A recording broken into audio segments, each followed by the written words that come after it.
And now for something completely different. Hi, my name is Annie Grossman, and I'm a dog trainer. This podcast is brought to you by School for the Dogs, a Manhattan-based facility I own and operate along with some of the city's finest dog trainers. During this podcast, we'll be answering your questions, geeking out on animal behavior, discussing pet trends, and interviewing industry experts. Welcome to School for the Dogs podcast. So I am here with Zel Crampton, founder of Diggs. Is that how you call the company, or is it Diggs Pet Products, or just Diggs? Just Diggs. And I wanted to talk to Zel today because he has a product that is innovative in a bunch of ways, which we will talk about. But I think interesting to me in part because it's really like the only innovative thing in the world. And the world is crates. At School for the Dogs, we have maybe a dozen crates. They're really important. We use them every day, all the time. And nobody likes them. I would say these crates have no fans, but they're clunky. They hurt your fingers when you have to close them and open them all the time, which we do every day, all day. They're noisy. They fall over. They're ugly. But they're totally necessary. Like, we couldn't live without them. And yet I don't think anybody who works at School for the Dogs would have any nice thing to say about any of them. And what you're doing in the world of crates is it gives me hope that that there is a future that could be better for this product. But I know Diggs has two products, and why don't you tell us about those two products, and then we can talk about how you got into this world. Sure. So our flagship product is the Diggs Revol dog crate. As you just rightfully said, crates are ugly, hard to use, unsafe, noisy, hard to collapse, hard to transport. Frankly, they're abysmal product when you consider other consumer categories. Like, they just haven't been changed in 50 years. They're just the same old ugly wire thing that for some reason never innovated. And, why? I'll give you my opinion. I don't know for a fact, but I actually think that the history of the pet industry is really that, pets used to be property, right? And they're legally speaking, they are still property, but people used to view the pets as their property, right? I'm a dog owner, right? And so what that meant... Or a master. A master, right? That's what my dad used to call himself growing up. He was our dog's master. Right. Which seems so, dated to me now. Of course. I mean, you think of, in some ways, the dog today is your master, Yeah. Who picks up whose poop, right? Right, exactly. I think Seinfeld had a funny joke once saying, if aliens came down from space and, looked at this and they'd assume the dogs are in charge. But my point is that when dogs truly were property, not just from a legal standpoint, but also from how we viewed them, it was all about cheap, low quality, right? So you had companies who said, okay, let's make this as cheaply as possible. Who can get it the cheapest from China? Who can make the lowest quality product that's just gonna meet the bar of what's required? Mm-hmm. And that most pet products are made that way. Mm-hmm. And then you can argue if it's the last 5 years, 10 years, 15 years, but in recent history, pets have totally changed the way we see pets totally differently. And it's not just a U.S. phenomenon, by the way; it's almost a global phenomenon, where pets are now treated, if not as well, in some ways equal or better too than our children. Mm-hmm. And so what comes with that is a much higher expectation of what a product can and should be, particularly for something we care about so much. But now you're asking all these old school companies who've been making the same crummy products for a long time to innovate and try something totally different.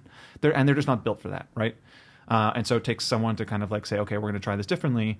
It's a complicated product because it's a safety product first and foremost, and it's expensive to make, and it requires a global supply chain, and so on and so forth. So I think it's now the time when people are looking for that product enough that it's worthwhile to invest and take those risks. So of the two products that you are making right now, there's the crate and the bed. Mm-hmm. So tell me what makes these two products different. Sure. So the crate solves the key pain points we're just talking about. So it's much better looking. We actually took a lot of cues from premium baby products. So things like rounded edges, high quality aluminum and reinforced plastics. It just gives an air of like what you would associate with your real child, your baby, and like you see these fancy strollers, like we're in New York City right now, kind of going all over the place. So we actually partnered with a baby products manufacturer who can recreate some of those aesthetics and quality. Wow, interesting. Yeah, so we're the only pet company who's making products at a baby factory. So it's literally the same products that you trust, like to put your baby in a car seat. That's where our crates are made.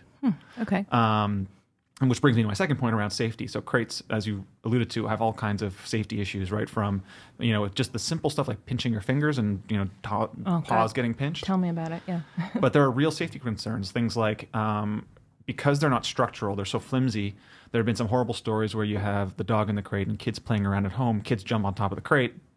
So we worked with the we got advice from the Center for Pet Safety on kind of all those issues that we need to solve. And so, for example, our crate is much more structural, right? It can hold the weight of an adult sitting on top of it, right? So we've solved that problem. Or paws and jaws tend to get caught. Can get caught, I mean to say, in those typical vertical holes and bars, because very anxious dogs might try and force their paw through or their jaw, and they've been known to, break a nail or break a tooth or get their paw stuck.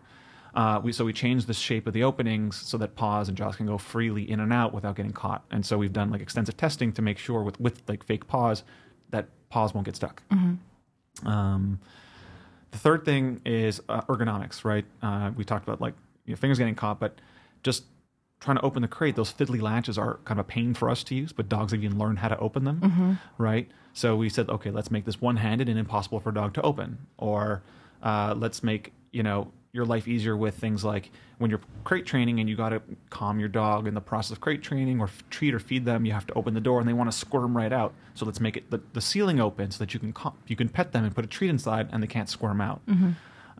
We've thought about all the kind of different use cases from puppy to adulthood and how it's used differently and tried to make things much simpler and easier for you to use. So we have all kinds of features for those kinds of things. And the last but not least is what we call just collapsibility and transportability. If you've ever tried to collapse and move a wire crate around, it takes 2 people and 6 arms, and that's lucky if you can not pinch yourself doing it. So we had this revolutionary thing where all you do is turn a handle in the ceiling and it just collapses into itself and can either roll away or be carried like a suitcase. It's also nice that it looks nice. It's not like an awful thing. There used to be a crate.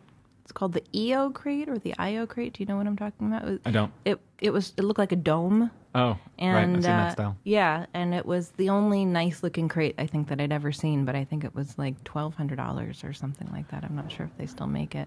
But I've had clients who've said, well, I don't want to use a crate because I don't like how they look, and I don't want that in my apartment, which is, I don't know, it's a hard thing to argue with because, yeah, they are ugly.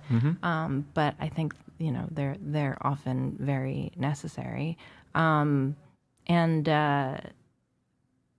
other thing I like about your crate is that it's open because, I guess there's sort of 3 styles of crates that I see most often. It's the open wire ones, which is what we use at school for the dogs and what I generally recommend because my feeling about crates is that a dog should feel like they're still part of their environment. I don't want the dog to feel like they're secluded in a completely separate area. I want them to feel contained, but still a part of everything that's going on most of the time. Some dogs, like feeling secluded, and you can always throw a blanket over it.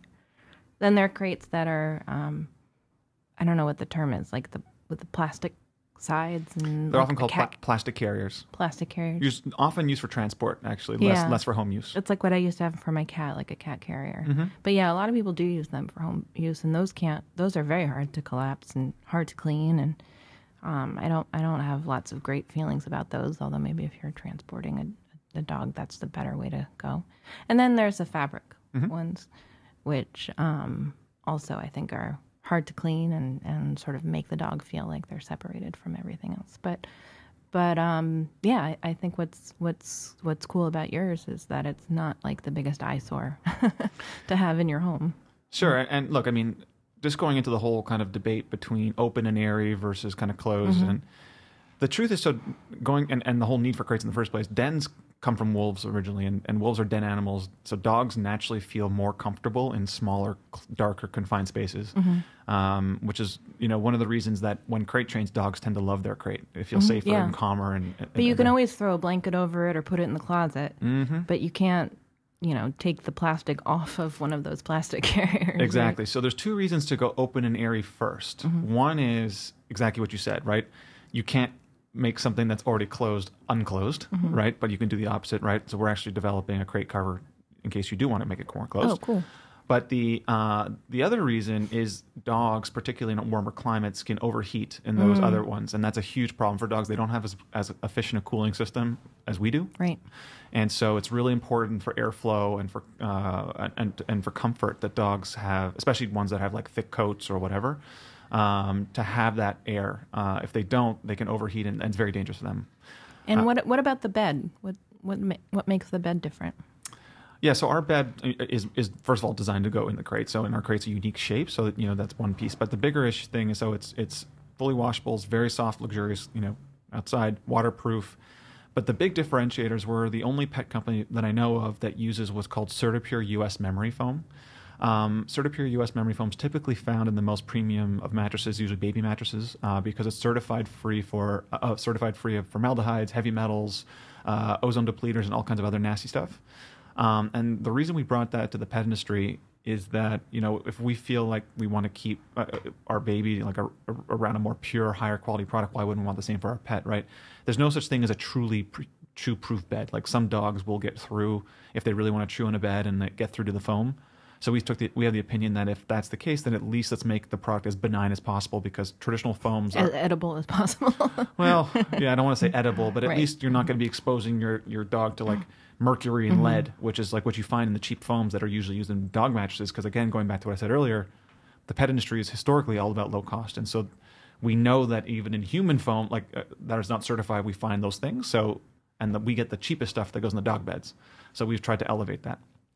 Gosh, I've talked about this before on the podcast, but it's such a pet peeve of mine when you read articles about things people do for their dogs, and the first paragraph is always like, Betsy slept on a mattress made out of X fancy material and then went to the hairdresser. Betsy is a dog. I feel like there's this attitude of, I was just reading an article like this the other day. Oh, it was an article in the New York Times about people bringing their dogs on hikes, or not bringing their dogs, paying companies that will take your dog hiking, which actually seemed relatively reasonably priced to me when I thought about everything that's involved to take someone else's dog hiking, the liability, the transport, etc. But it was talking about how it's dog walking on steroids. Right. But that the tone of the story was how, clearly this is spoiling dogs, as if it's more than they deserve. But it's who sets the line at what an animal deserves, The beautiful. And, sorry. No, you go ahead. It's just a general. I don't know. It's a pet peeve of mine to this notion that spending money on dogs or giving nice things to dogs is indulgent and ridiculous, because it's think about the money people spend on their cars or on their kitchens or on tons of things that benefit no one except for themselves. And it's maybe your dog doesn't need this, but your dog also doesn't, I don't know. It's not subsist. It's not. We don't bring animals into our lives for subsistence living for them, right? Most dogs are no longer working dogs, right? They're right. not, the thing about dogs, which is and pets in general, but we're talking about dogs here, is that it's really one of the few things in life that is all about pure joy, right? You don't get a dog for with the exception of a few working dogs or seeing eye dogs or those kinds of things. 99% of people get dogs just for the pure joy and companionship. And if you get joy out of spoiling your dog, then have at it. Right. Yeah. I totally feel the same way. If that helps you feel love and feel good, and you're benefiting, your dog benefits from this, then your car is not benefiting from the love that you give your car. No, and from a truly kind of altruistic standpoint, and you're better off spoiling a dog than a car. Right. Exactly. And to me, that's so much of what good dog training is about. It's about developing a way to live with your dog that's going to make both of you feel good. Nobody gets a dog and then hopes that they're going to be running around after the dog yelling no. Right? Well, you bring up a good point. I mean, the only caveat to what we're talking about is, I think, making so dogs are basically put in a place where they are taken out of the dog world and forced to live in the human world. Sure, yeah. And they've been doing it for thousands of years, and it's they're I sounds terrible, but they're bred for that, right? They're comfortable in that. Yeah.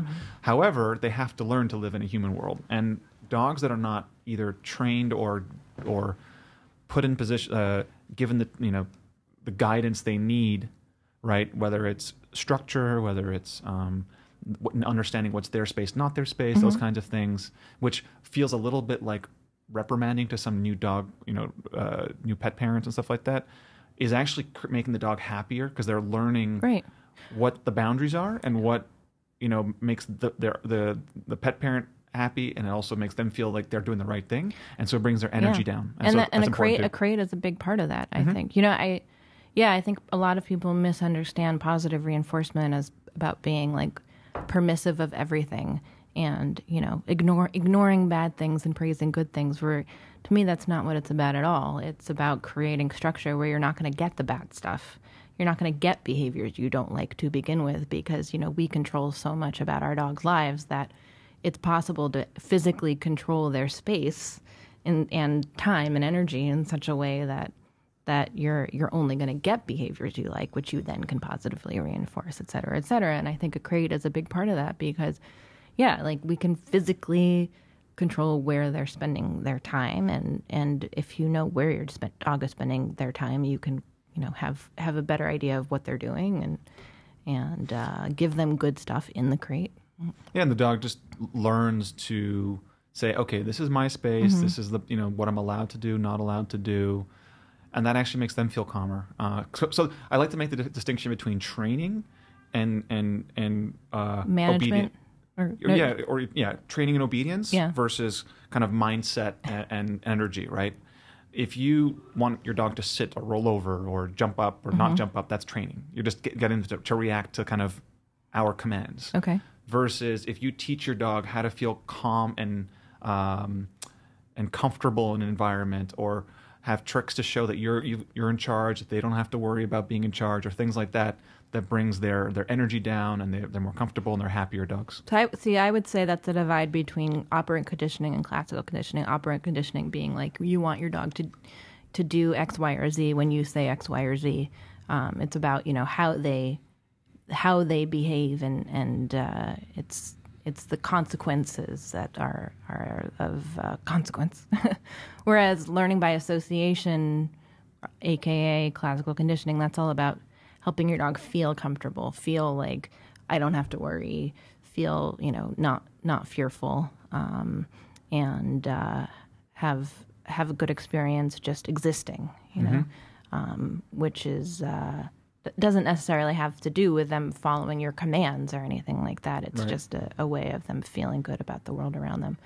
But my husband jokes that when he met me, he learned the difference between a trained dog and an obedient dog, because he says our dog is well trained, but he's not necessarily obedient in that, like he doesn't necessarily obey every single thing I say all the time, but in a larger picture, is he well trained? Yeah, he's very well trained, but he can also, make choices for himself. What are some of the challenges of actually developing a product like this? It seems like I wouldn't know where to begin. You do have a background then in engineering, is that right? Yeah, I did my undergrad in mechanical engineering. Where did you start? Yeah, there's a lot of it. One thing I'll say is that I didn't realize how hard it was to bring a physical product to market that actually works. So that's why it took 2 years. But look, we had to first figure out, okay, we knew we had this idea that crates kind of are awful. Spoke to some people, everyone kind of agrees. There's everything on the market's the same. So what are we missing here, right? Like the question you asked earlier was, why has no one done something different in this space, or materially different anyway? We had to figure that out. And so we had to do a whole lot of customer research. So that's where we started. We started doing surveys and, talking to people at the parks and doing in-home interviews, like ethnographic style interviews, where we went to people's home and just said, like, why is your crate like this? Or how do you use it? Or why is that thing on top of it? Just to kind of get a feel for how people actually use it, what the issues are. And then that research took a good few months, and then we kind of started to develop like, okay, here's what we really want to solve. Here are the pain points. Here's the design criteria. And then we had to go find what's called an industrial designer, which basically is someone who's like an artist, but for product design. And so they conceive of like how do the human and the pet interact with the product, and how does that address those design points I was making. So we found, we did a big search around the country. We ended up finding a great partner in Boston called 11 that helped us with the design. From there, once you kind of get these concepts, like these almost like artistic concepts, you then go into true engineering, where you need engineering help to kind of make the mechanisms work and choose the materials and all that stuff. And then from there, you have to find manufacturers. And then, that was a big process. We tried to get it manufactured in the U.S. We couldn't. We tried to get it manufactured in Canada. We couldn't. Tried Mexico. We couldn't. Ended up going to China, where we found, luckily, phenomenal manufacturers. I mentioned earlier that's a premium baby products manufacturer out there. Once you get that set up, then you got to prototype, and then eventually, 2 years later, you have product. And at what point did you do your Kickstarter then? We did our Kickstarter in April 2018, so that was when we actually were ready to go to manufacturing. We'd done everything. All we needed to do was get a little bit more money and make sure we kind of proved everything out. But we had done, a year and a half of research, design, development. The supply chain was ready to go. The brand was ready to go. We just needed to make sure that, one, the market existed for it, and two, that we could raise a bit more money to get us through the production process. So it was part of the Kickstarter to sort of make sure that there was enough interest out there? Mm-hmm. I guess the answer was yes, because you exceeded your goal by a lot, right? We did, yeah. We set out to raise $30,000. We raised $86,000. But what's cool about that is, in crate sizes, as everyone knows, there's different sized dogs, and most crate companies would have anywhere from 4 to 6 sizes typically. Mm-hmm. We only had the small size, and just with that one size alone, we did, a really big campaign. So we, that told us that was, okay, there's demand for this, and we can not only do it for this product, this size, but we can scale it to different sizes as well. Because we'd learned a lot from just customers reaching out to us every day, and we get that still every day. When are the larger sizes coming? When are the larger sizes coming? So when are the larger sizes coming? Yeah, we're excited. The medium size for dogs up to 50. So the small size is for dogs up to 30 pounds. Mm-hmm. The medium size for dogs up to 50 pounds is scheduled for product in market June, July. We're going to be starting pre-orders though end of this month or early March. And what are the retail costs of the different crates? The different sizes? Mm-hmm. So the small size is $224.99. Mm-hmm. The medium, we haven't set a final price, but it'll be in the low 300s probably. Mm-hmm. The large, we don't have a price for that yet. That's going to depend on kind of our final costing, and that just takes time to get to. And are you finding people are willing to spend that much on a crate? Yeah. What's interesting was, we look. The key things to remember is that crate is one cost among many about having a pet, right? Mm-hmm. And the kind of customer we're going after, that we're targeting, are the customers who you described earlier, who just really want to spoil their pet and care a lot. Mm-hmm. And when you think about going to one vet visit, right? And the first year you have what, five mm-hmm. visits typically, something like that. A vet visit is $150, right? Right. Or if you're again our customer, you're buying a premium dog food, right? And 124-pound bag of premium dog food, never mind even like the newer human grade stuff, but like even just traditional kibbles, like $80 a bag. Right. That lasts 6 weeks. So in the scheme of things, it's not that much, right? Well, and I tell my clients, if you're gonna invest in things that are expensive for your dog, you're better off investing in, like, if you have a small dog, like a good bag. Mm-hmm. I would say like a good crate or something like that. As opposed to like for the life of the dog, as opposed to like an expensive leash or an expensive sweater. You know what I mean? Like those things, sure, if you feel like spending money, if you feel like spending $200 on a sweater, go for it. But this is one of those products you need for most pet owners, right? And, right, and it's a one-time cost. It is, and it's and look, like anything, right? There's a reason there's Toyotas and there's Lexus, there's Ford and there's Mercedes. Mm-hmm. There's just different markets, and we're not saying it's our products for everybody. But all that exists today is the cheap wire crate, right? That's really all that exists. Are there other companies that are doing innovative crates that you look at? Absolutely. Think, interesting. So I think one company that I find really interesting is a company called Gunner Kennels. They're even more expensive. Their small is $350, but they're targeting a different kind of consumer. So we're targeting. And what's interesting about their crate? It's really indestructible, and they've created just a nice brand. There's a nice story around like this testing they've done around it, and the use case, which they're targeting hunters and outdoors people. So think like throwing a crate on the back of your pickup truck and going hunting, and you feel like confident that your dog is safe and the dog is never getting out no matter what. Right. That's who they're targeting. Yours is more for the New York City studio apartment Maltese. Exactly. We're targeting, folks in bigger cities, or really people who are, your average dog owner, but care about their dog in a different way, right? And care to have something like you were talking about. A lot of folks that you speak to about crates don't want crates because it's ugly in where they are, right? We're targeting those. Funny enough, that's who we designed this crate for, and that's certainly who the majority of our customers are. But we're also getting a really warm reception from folks in the show dog and kind of trick dog world, the agility dogs. The reason being that they have, by rules, they have to use crates in all their competitions and everywhere they go. So they're constantly lugging around these awful crates, and they're heavy and they're hard to move around. And so they're very hard to collapse. So they've been really excited about our collapsing function. So I bet, yeah. I didn't even think of that, but we've had this whole success. Like we actually had a booth at the American Kennel Club National Championship in Orlando in December, and reception was phenomenal. So we're really excited about those customers as well. Are there any Westminster dogs that are going to be using your crates? Do you know? It's funny. We were thinking about we were talking about partnering with one of the top Pomeranians. And we tried to get a booth at Westminster, but there's a multi-year waiting list, we found out. So hopefully next year. Wasn't there another crate company on Kickstarter right around when you guys had your Kickstarter? Am I misremembering this? No, it's a very good memory. Yeah, there was a company called... I don't remember what it was called. It was called Chasing Monkey at the time. I believe they changed their name, and their product was called PAWD. I'm not sure if they called Pod or Poddy or something like that. They were. What's interesting was they had identified a lot of the same problems that we had in terms of all the pain points of regular crates. They took a different approach though. Their product is really geared towards toy breeds, from what I can tell, and it's geared towards it's just panels of plastic for assembly.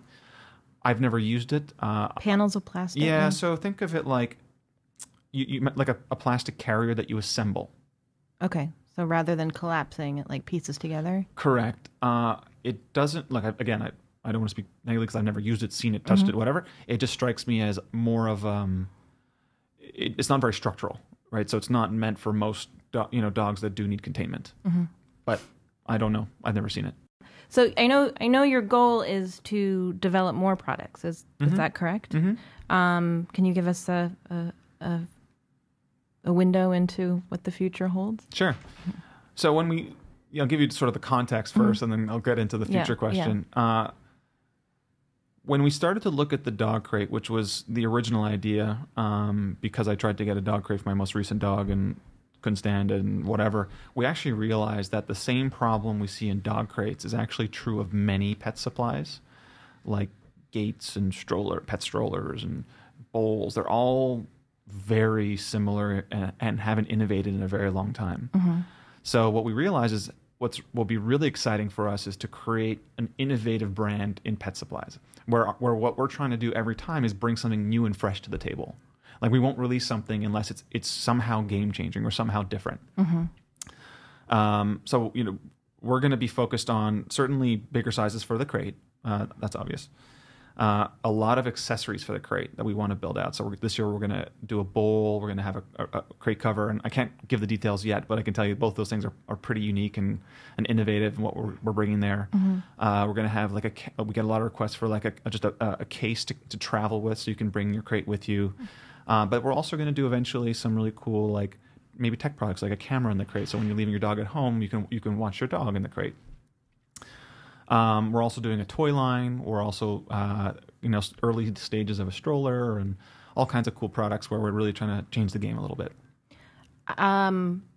What I'm struck by in the pet product world is what seems to me like an overabundance of products that are offer unnecessary amounts of tracking, I guess is like when I met you a few months ago at this product showcase. I guess it was like a digital pet digital pet product showcase that was held that I stopped by, and I think that's when I first saw your crates.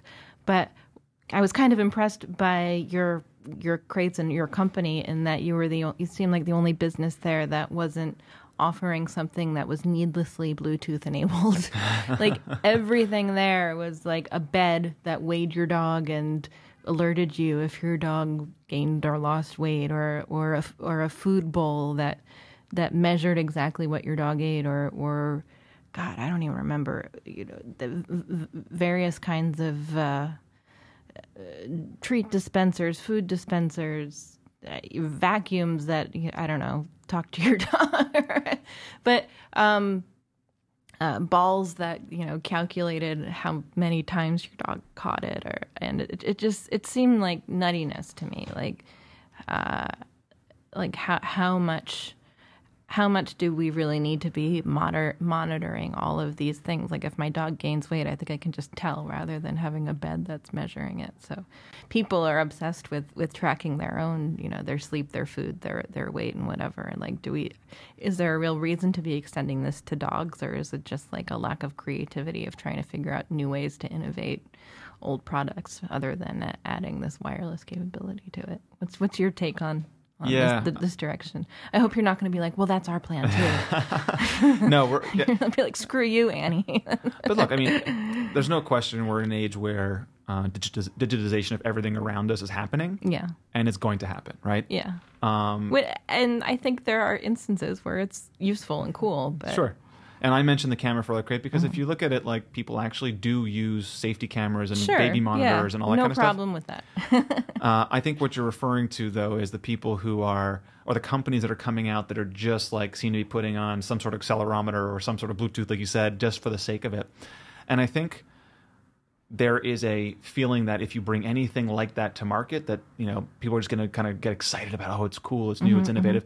And there are going to be some stuff that hit. But I think for every kind of thing, product like the Whistle GPS collar that did really well and was bought by Mars, there's going to be 9 failures just because they're not truly valuable, right? I think our perspective is you have to start with the problem. What is it you're actually trying to solve for the customer?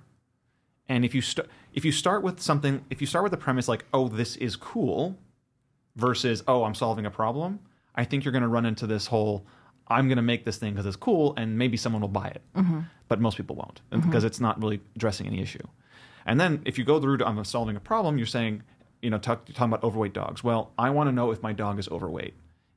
Is that truly a problem? I guess the researcher would have to say, I'm not an expert in that. But let's say for argument's sake it is a problem they need to solve. Then the next question is data, technology, etc., the best way to solve that when you think about cost, complexity, etc., or is there a simpler, better, faster solution that would actually address the problem you're trying to solve? And so I think that technology plays a very good role in solving those problems when it's applied and used in a very thoughtful manner. It's funny so I'm going to give you my 2 product ideas, and you can run with them. I'll give you credit. One is a vibrating collar, a collar that like you can press a button and the collar just vibrates. It doesn't have like any kind of shock component, because there are shock collars that have a vibrating function, but I haven't found one that just has vibrating and doesn't offer shock as an option, because a vibration, nothing that would hurt a dog at all, but just like a small vibration, could be used as like a marker in the same way that we use a clicker to like pinpoint when a dog does something you want the dog to do. And I think that could be useful for a lot of dogs, but specifically for deaf dogs. I think it could also be a really great way to teach a recall, to teach the dog, oh, when I feel this vibration, I have to, go back to my human. So that's one. The other is a product that I have seen a lot of companies try to do something with, which is a really good treat dispenser. We use at School for the Dogs this treat dispenser made by Pet Safe that's been on the market for a long time called the Treat and Train. I don't know. Are you familiar with the Treat and Train? No, you're not the brand name, but I know Pet Safe well, and I've seen their treat dispensers, but I'm not sure what brand that one is. It operates on a radio waves. It has like 3 or 4 channels that you can use, and it's really sturdy, really dependable.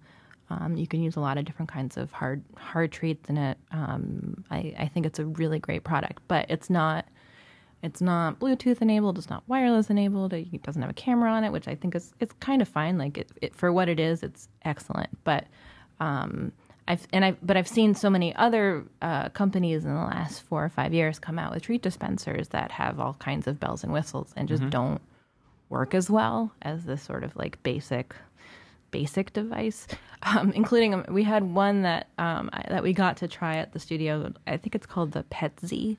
Actually, that was also at that pet product digital. It's a big new category. There's Furbo and there's right. And I've tried a lot of them, and each of them has a problem. Like there's one, I think maybe it's the Ibo or Furbo that like can only hold like 12 treats or something. So then like you're done. Or the Petsy was the one though that was kind of it was a problem in kind of a hilarious way where it worked pretty well, but rather than just like dispensing one treat, which is what's so nice about the Treat and Train, or like 2 treats or like a couple little pieces of kibble, it like shot out like 15 pieces like bullets. Wow. And so the dogs would just totally freak out every time the thing went off. And I remember when we got it came. I think we got like a free one to test, and they sent it to us a bunch along with a whole bunch of milk bones, which all of us trainers opening it up thought was funny. And it's not because like a milk bone is like a bad thing. Like it's not like the quality of the milk bone that's the problem. It's just trainers like to give really small treats, and you can't break up a milk bone. So we were like, oh, this certainly wasn't developed by a trainer. A trainer wouldn't have, suggested using a milk bone in training. Anyway, so I wish there was a product that was like the Treat and Train that like just like would dispense 1 or 2 treats at a time that you could use like from your phone. Maybe that had a camera so you could, do it while you were at work. I think that would be a cool feature, but something that's that dependable, where it seems like all those, like you said, it's a big category, but most of that category looks like it's about people who want to like see what their dog is doing and give it a treat as kind of like a novelty. So like that's a secondary function versus like you're talking about like the treat dispensing, a primary function. Like I think you could actually, like I could use a Treat and Train with a camera from the hallway and actually train a dog to do something like without being in the room if I could see what the dog was doing. I mean, I could train the dog to go to its bed. I could train the dog to sit. But yeah, that's not the primary purpose of any of the dispensers that are out there. Like there's another one that I saw that dispenses like a huge cookie. Like, well, what's the use of that if you're actually trying to train? I get it as sort of a cute thing. Like, look, I gave my dog a cookie. Or that there's ones where your dog can see your face on like a camera. Like, I don't think your dog cares at all about seeing your face when you're not there. Or there's one that like sprays a scent. Even it's like they've thought of every different way of making this device, except they haven't made one that's like what I want. What's interesting about product development is, number one, you can't satisfy everybody. That's the biggest thing you learn is you want to make this product. But who's being satisfied by the thing that sprays out a scent? It's like somebody, like you're saying, someone came up with an idea of like, this is a cool thing we could do. Dogs have good noses, but I don't know who's actually is like, oh, I'm so glad they found a thing that I can be at work and spray a scent for my dog when I'm not there. Yeah, I don't know that that market nor that product well at all, but I can say that when I make this joke about dog crates, right? The perfect dog crate would cost nothing, weigh nothing, be infinitely strong, and fold up into your pocket. Okay. Right? But all those things are like diametrically opposed, right? And so every time you want to make something lighter, let's say, for example, that adds cost. Or you want to make something stronger, that adds weight, And so you try and find the right balance of like what you think the average customer is looking for and give them that. That's the first thing. And the second thing is, You also want to make sure that you have built into your pipeline of how to iterate on the product, right? Because version 1 is never perfect. It's as good as you can, and but you don't know how people are going to use it or what people are going to like or dislike. And so it's very important that you build into your product development how to iterate and how to make it better, and like listen to your customer and what are they saying, what do they like, not like, how do you make it, improve it over time. The product that you like with the treat dispenser from PetSafe, they have the benefit of being around for a really long time. So I bet you their version, who knows what, because they've listened to the customer, they've heard the things you're talking about, and they've like iterated. And I think the ones that are going to be successful, and the new kinds, the Furbos of the world, are the ones that are listening to the customer, listening to feedback like yours, and iterating quickly.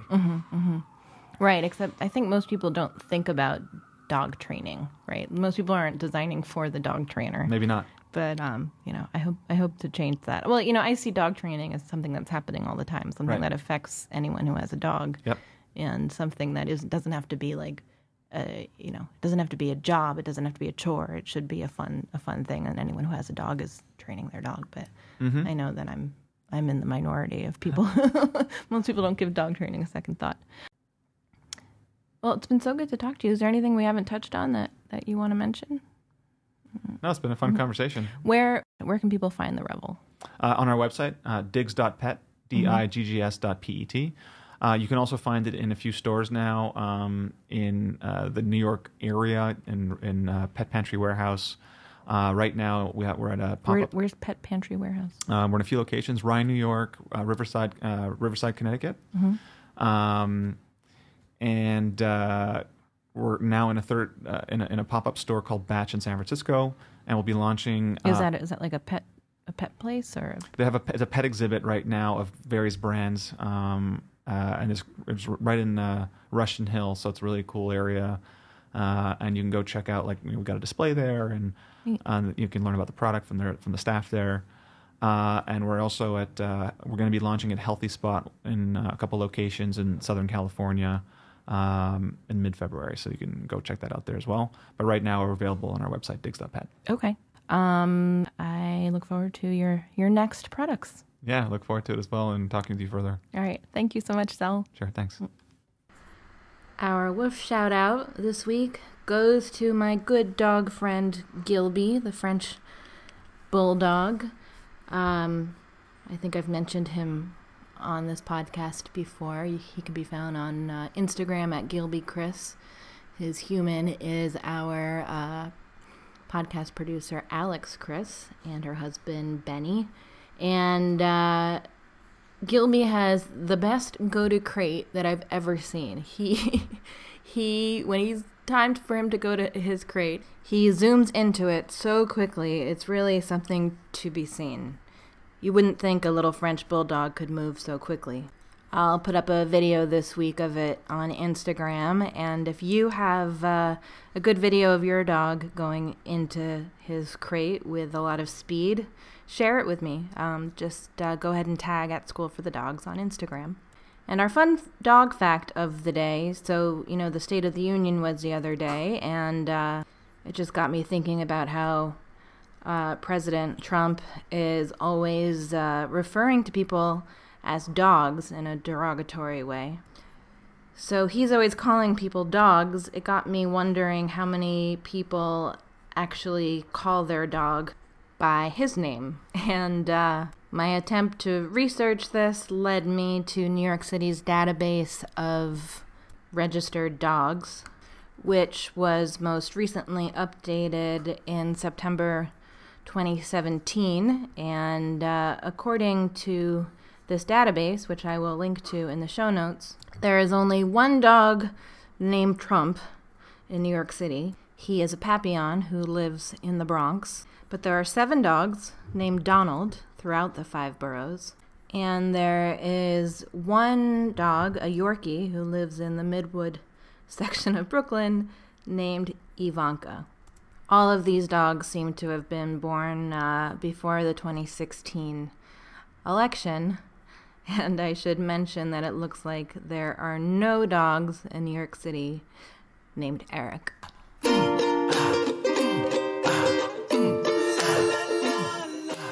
If you're interested in checking out the Revol crate, we are going to have one in our shop at School for the Dogs, which is at 92 East 7th Street near First Avenue.